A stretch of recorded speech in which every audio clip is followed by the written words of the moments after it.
Polda Metro Jaya meralat pernyataan sebelumnya yang menyatakan bahwa tersangka tabrakan maut di Pondok Indah, Christopher Daniel Syarif, positif narkoba. Dari hasil tes urin dan darah yang dilakukan BNN dan Puslap 4 Mabes Polri, tersangka ternyata negatif narkoba. Badan Narkotika Nasional dan Pusat Laboratorium Forensik Mabes Polri menyatakan hasil tes narkoba Christopher Daniel Syarif, tersangka kecelakaan maut di bilangan arteri Pondok Indah, negatif. Hasil serupa juga berlaku bagi rekan Christopher, yakni Muhammad Ali Reza. Hasil dari pemeriksaan lapor dan BNN dinyatakan bahwa darah atau sampel baik urin maupun darah tidak mengandung narkoba termasuk LSD.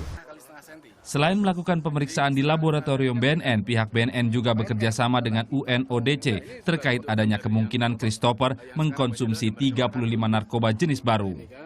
Tidak hanya itu, pihak BNN juga melakukan pemeriksaan terhadap jenis sintetik ataupun modifikasi dari narkotika jenis LSD yang kemungkinan dikonsumsi Christopher. Kita juga mencoba menyisir apakah dimungkinkan adanya narkotika yang baru yang digunakan, tapi ternyata juga tidak ada, hasilnya negatif.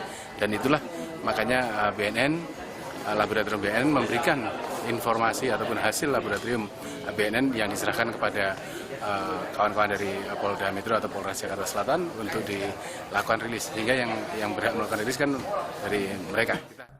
Hasil ini bertentangan dengan keterangan awal yang sempat disampaikan pihak kepolisian terkait penggunaan narkotika jenis LSD oleh Christopher dan Muhammad Ali.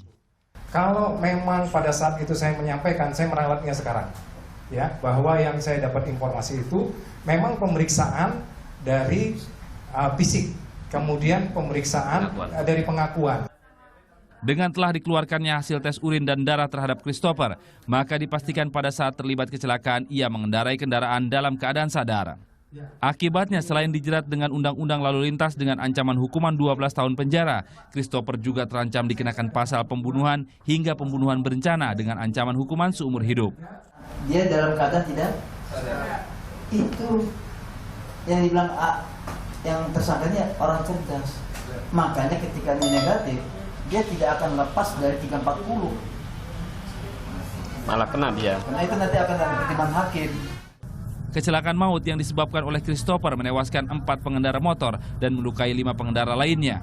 Rencananya polisi akan mendatangkan saksi ahli dari beberapa psikiater untuk memeriksa kejiwaan tersangka. Oktabari Ikhwan Sabah melaporkan.